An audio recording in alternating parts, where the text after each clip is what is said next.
Namaste, welcome to my channel Mystic Healing Home, which is a sanctuary for exploration, self-discovery and transformation. यहाँ मैं share कर रही हूँ अपनी स्पिरिचुअल अवेकनिंग और healing journey in guides messages series में ये नंबर 6 सेशन है, जहाँ एक क्लाइंट शहनाज के माध्यम से गाइड ने मुझसे डायरेक्टली बात की।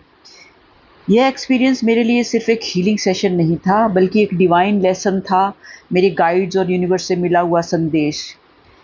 इस वीडियो में आप सुनेंगे कि गाइड्स क्या सच में हमसे बात करते हैं, कैसे गाइड्स हीलिंग सेशन में कम्युनिकेट करते हैं, हायर वर्ल्ड से मिलने वाले संकेत कैसे समझें, क्या साइकिक अटैक और तांत्रिक प्रभाव सच में होते हैं।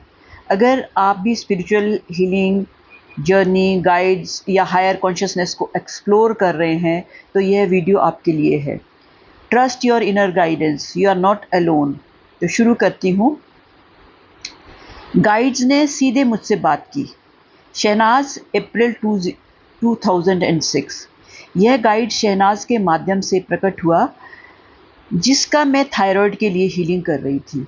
उसका सेशन मेरे विश्वास को और मजबूत करता है कि नकारात्मक ऊर्जाएं जैसे तांत्रिक कार्य, मेंटल और साइकिक अटैक इत्यादि नकारात्मक विधियां वास्तव में होते हैं और हमें प्रभावित करती हैं।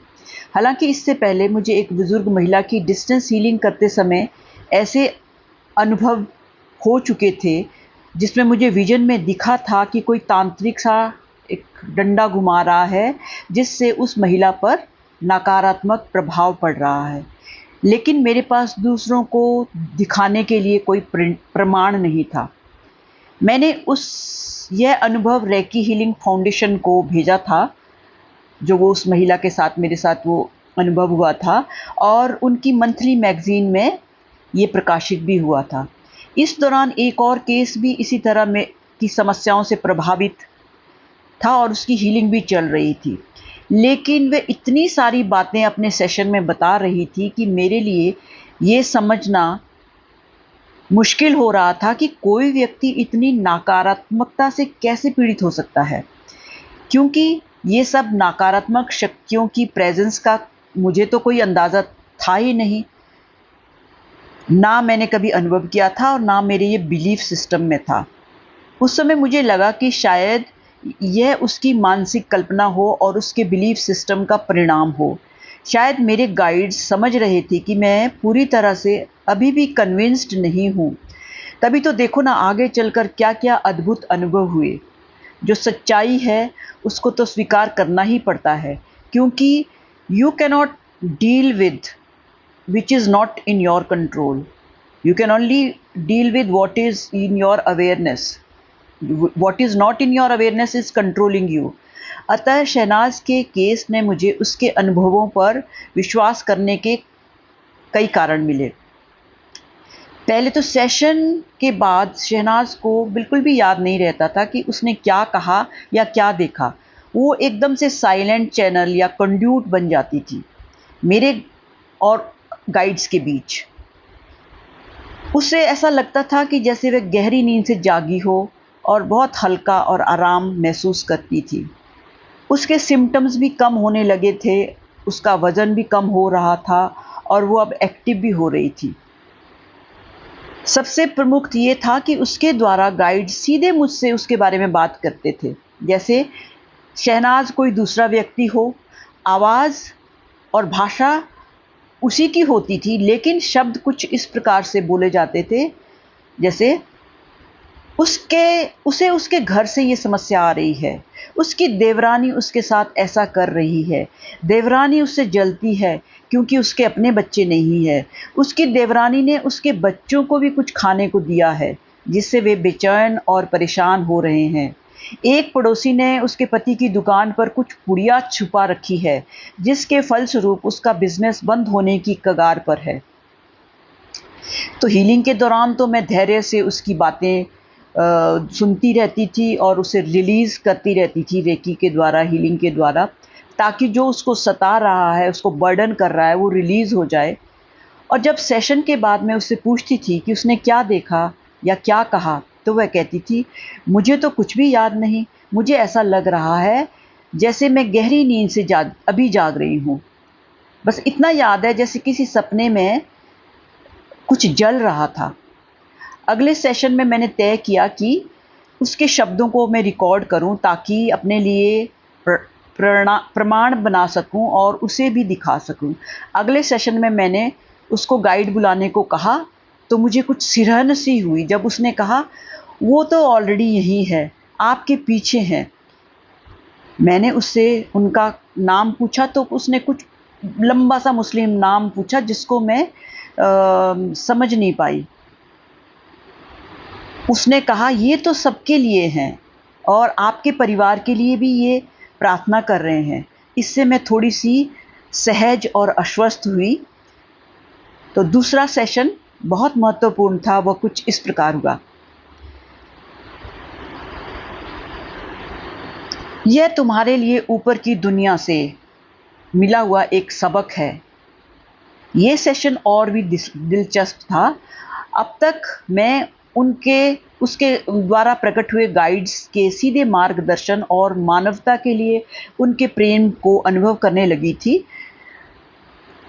इससे मुझे कुछ सुरक्षा और सुकून का एहसास होने लगा था। मैंने उससे पूछा, मैं तुम्हारी हीलिंग क्यों कर रही हूँ? तुम तो हीलिंग के बारे में कुछ भी नहीं जानती हो। तो वह बोली, यह तुम्हारे लिए ऊपर से एक सबक है। मुझे समझ नहीं आया कि सबक का क्या मतलब। इसलिए मैंने फिर पूछा, सबक का क्या मतलब है? तो उसने कहा, यह ऊपर की दुनिया से तुम्हारे लिए एक शिक्षा है ताकि तुम्हें सिखाया जा सके, क्योंकि तुम्हारा दिल बहुत साफ है। मैं तुम्हारे सिर के ऊपर कुछ बहुत सुंदर फूल देख रही हूँ। उसके ऊपर एक रूहानी सा हाथ है। तुम्हारी आत्मा बहुत उजली और शुद्ध है। तुम्हारे गुरुजी भी तुम्हारे पीछे खड़े हैं। यह सुनकर तो मैं और भी हैरान और आश्चर्यचकित रह गई। मैंने पूछा, कौन है मेरे गुरु? वे कैसे दिखते हैं? तो उसने कहा, उन्होंने पैंट और शर्ट पहन रखी है और वे दिल्ली में है। तुम उनके साथ काम कर रही हो। तुम तो बहुत दूर जा रही हो अपने काम को लेकर, लेकिन उनका नाम नहीं बता रहे हैं अभी ये। यानी कि अभी ऊपर से अनुमति नहीं मिल रही है कि वो उनका कोई नाम बताया जाए। मैं भी अब तक बहुत अचंभित और उत्सुक थी, तो मैंने फिर जानना चाहा कि मैं कहाँ काम कर रही हूँ, उनके स्थान पर, उनके साथ। तो उसने बड़ी सादगी से कहा, नहीं, तुम्हारे अपनी जगह पर काम कर रही हो, तुम्हारे साथ और भी कई लोग काम कर रहे हैं। तुम बहुत मेहनत और सच्चाई से काम कर रही हो। मैंने फिर उससे पूछा कि कहाँ है ये मेरी जगह, ताकि मैं कुछ गाइडेंस ले सकूं कि मुझे कहाँ काम करना है, कहाँ शुरुआत करनी है। तो उसने कहा, ऊपर तुम्हारे लिए स्थान निर्धारित करने की बातें अभी चल रही है। अब मुझे और उत्सुकता हुई और मैंने एक क्वेश्चन कर लिया और पूछ लिया, क्या मैं ये काम दिल्ली में ही करूँगी? तो उसने कहा, नहीं, तुम तो बहुत जगह जा रही हो, बहुत दूसरी जगहों पे जा रही हो, बहुत लोगों की मदद करोगी। और एक तरह से मुझे चौंका दिया जब लास्ट में उसने कहा, तुम तो पहले से ही सब कुछ जानती हो, फिर क्यों पूछ रही हो? और ये सच्चाई ही थी कि मुझे काफ़ी हद तक अपने भविष्य के बारे में अब तक पता चल चुका था। कुछ इसी तरह के सेशंस में गाइड्स के संदेशों से या अपनी मेडिटेशन में विजन्स और एक्सपीरियंसेस से और नाड़ी एस्ट्रोलॉजी से। जब ये जवाब सुनकर मैं अब उससे ये जवाब सुनकर मैं भी कॉन्शियस और केयरफुल हो गई कि मुझे इस तरह से जो आंतरिक दुनिया से अनुभव और संदेश दिए जा रहे हैं, मुझे उन पर अविश्वास नहीं करना है। इन सब का एक ही पर्पज़ है, मुझे जागृत करने का। तो मुझे भी बार-बार वही प्रश्न पूछकर अपना और उनका समय नष्ट नहीं करना है और उन्हें ये महसूस नहीं करवाना है कि मैं उन पर विश्वास नहीं करती हूँ। मुझे वैसे ही समझाया, सिखाया, रिझाया या क्यूरियस कराया जा रहा था, जैसे एक नए स्कूल में एडमिट हुए बच्चे को कई प्रलोभन दिए जाते हैं।